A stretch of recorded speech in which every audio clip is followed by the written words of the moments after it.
by the dawn's early light, what so proudly we hailed at the twilight's last gleaming, whose broad stripes and bright stars through the perilous fight o'er the ramparts we watched were so gallantly streaming, and the rocket's red glare, the bombs bursting in air, gave proof through the night that our flag was still there. Oh, say does that star-spangled banner yet wave o'er the land of the free and the home of the brave.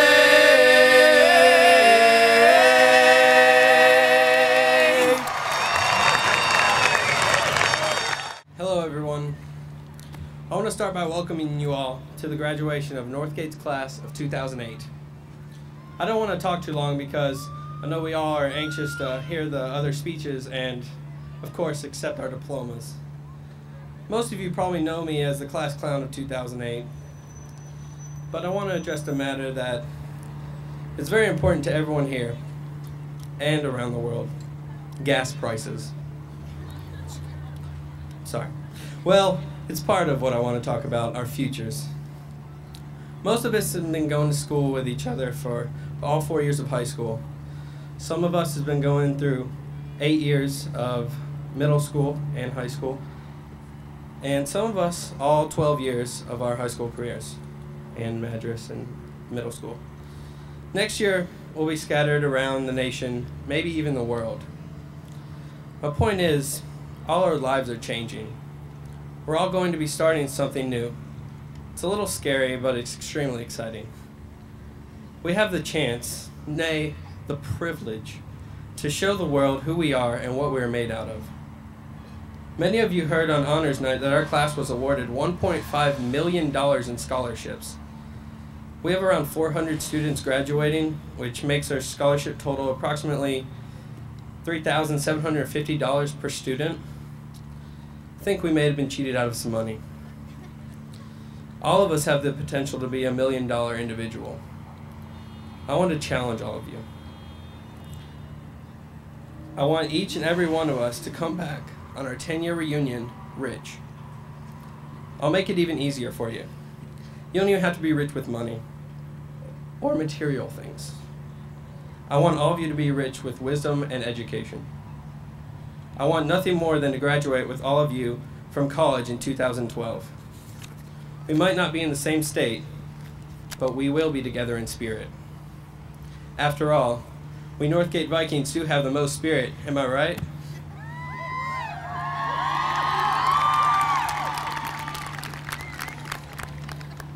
In just a few minutes here, we'll be accepting our high school diplomas. With that diploma, we can accomplish anything in this world. I did a little research, and I found some interesting things. I know it surprised me. You've probably heard of Quentin Tarantino. He's famous for Pulp Fiction. Johnny Depp, famous for Pirates of the Caribbean. And Hilary Swank, who's famous for $1 Million Baby. And of course, John Travolta, famous for Look Who's Talking. Well, every single person that I just mentioned was a high school dropout. These celebrities are high school dropouts. It got me thinking about what we can accomplish. And I realized that we all already have a step up on all these famous people. Sure, we may not be the next Hilary Swank or Johnny Depp, but we will have an advantage because we've been through all 4 years of our high school. And our high school class, without a doubt, is the best graduating class that Northgate, the state of Georgia, and even the U.S. has ever seen.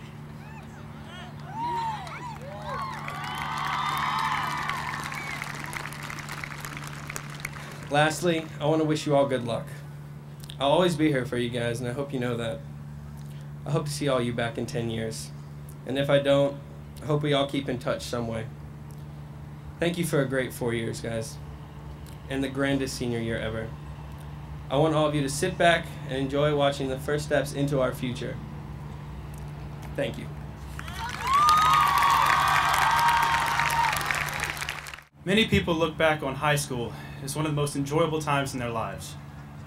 Fond memories of getting their first car, dancing at prom, attending homecoming, and going on their first real date, among a multitude of other things, collectively make high school one of the most memorable periods of an individual's life. These memories, though long-lasting and irreplaceable, do not comprise the most important facet of the high school experience. All redundancy aside, the true purpose of the educational system is to educate.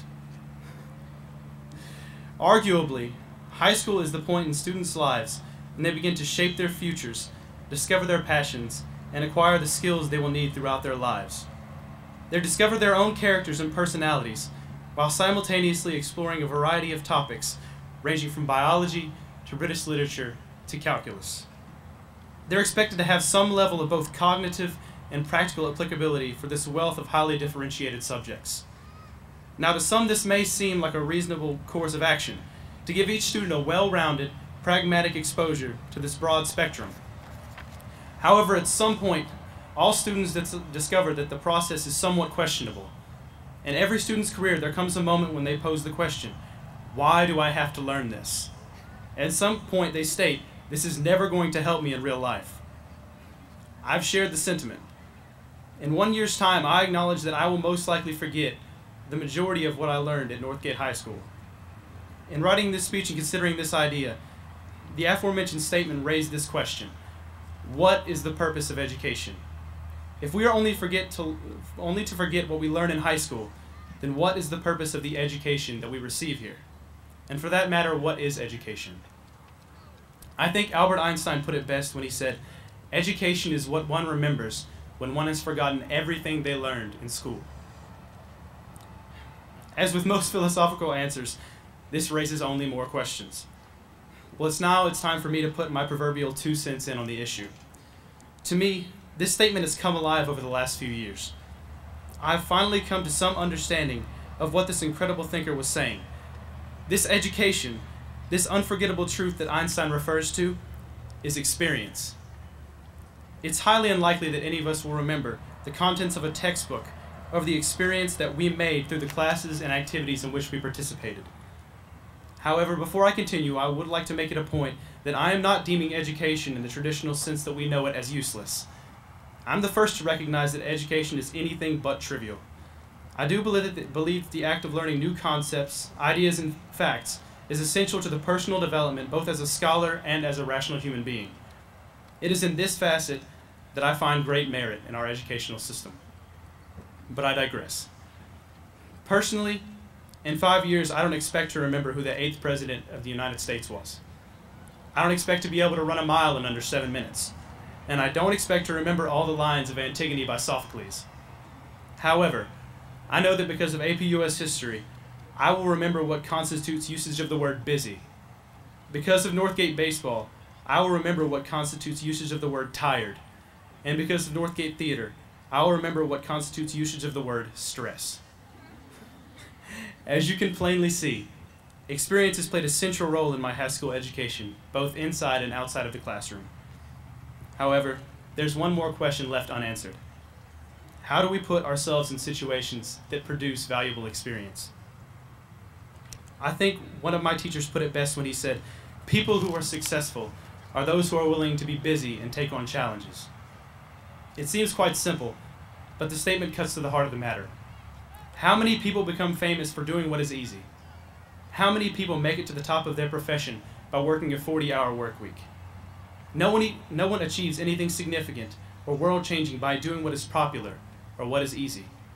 To paraphrase Oscar Wilde, to be popular is to be mediocre. For every difference that you make, every achievement that you make breeds opposition. True experience comes from taking the narrow path. True personal growth from the road less traveled. In closing, I'd like to say congratulations, Northgate High School class of 2008. As I leave you today, I urge you to do what you feel is right, no matter how unpopular it may be. Do not fall into the path of least resistance. Instead, Take the road that leads to truth. Finally, as we leave, I ask you to join me in adopting Resolve 55 of the great Reverend Jonathan Edwards. Resolve to live with all my might, while I do so live. Thank you.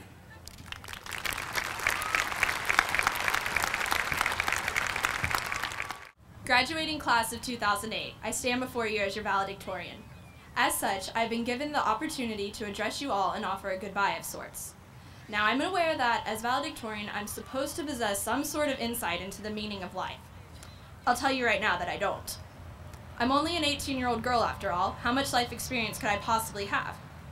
However, I can offer up what I have discovered about life over the course of my education here at Northgate High School.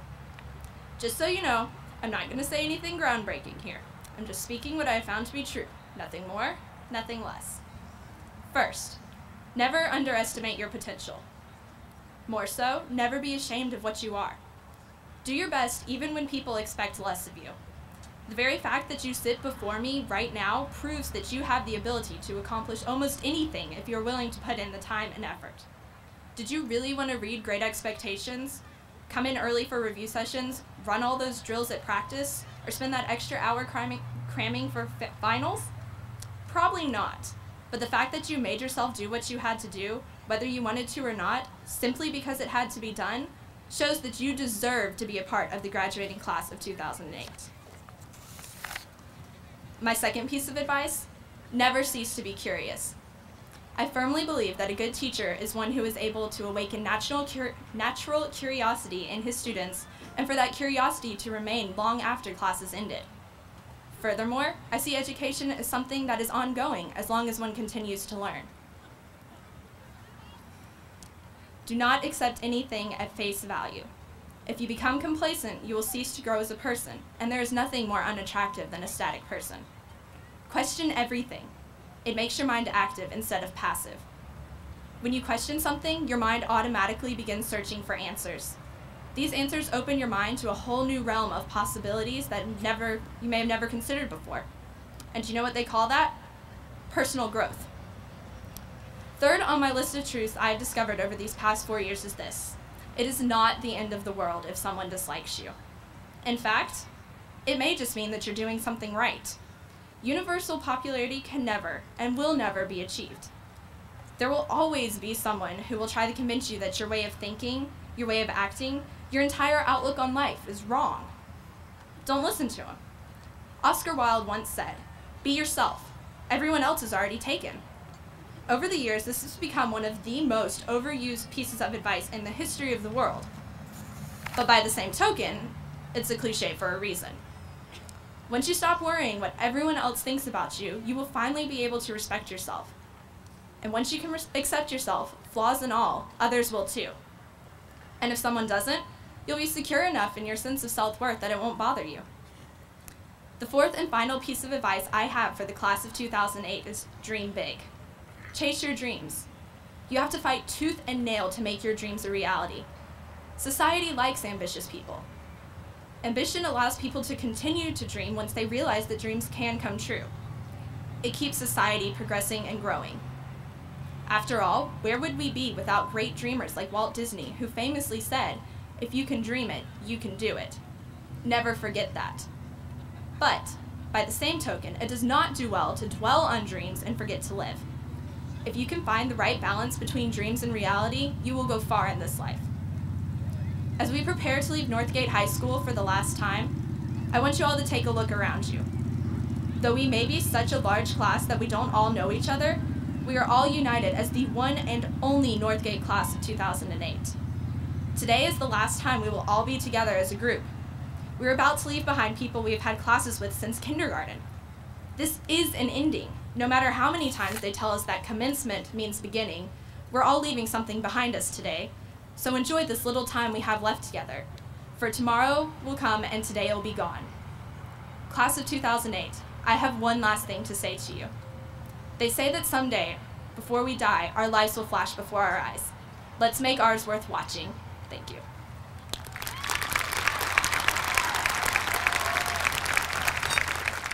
I would like to thank you, class officers, for their leadership and words of wisdom, not only this evening, but throughout their years here at Northgate, and particularly throughout this year. Due to unforeseen circumstances, I have an honor I would like for you to help me present at this time, and I would like to ask Ms. Chelsea Smith to come forward. Chelsea is the recipient of the Georgia Certificate of Merit, the Wolfers Scholar Program, and she is the Governor's Honors nominee for dance, as well as state participant in dance. Please join me in presenting these awards to Chelsea this evening.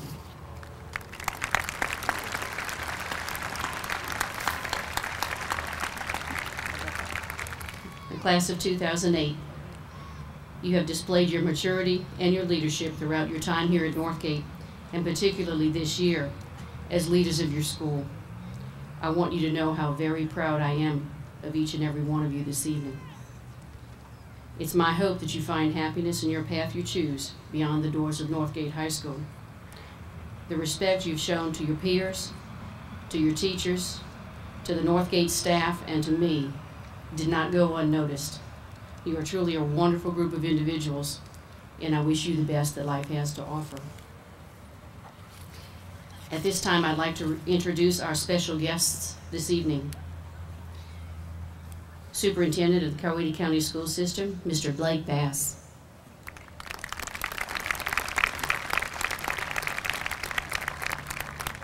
Associate Superintendent, Mr. Jerry Davis.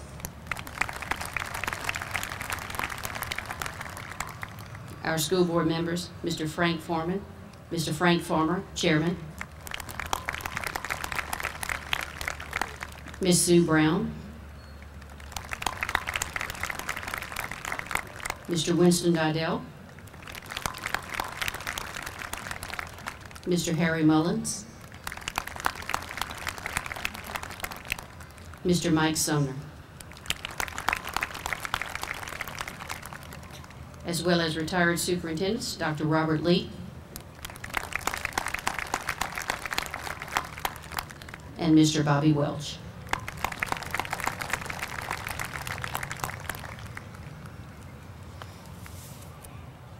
I now call on Dr. Kiefer Triplett to continue with our graduation ceremony.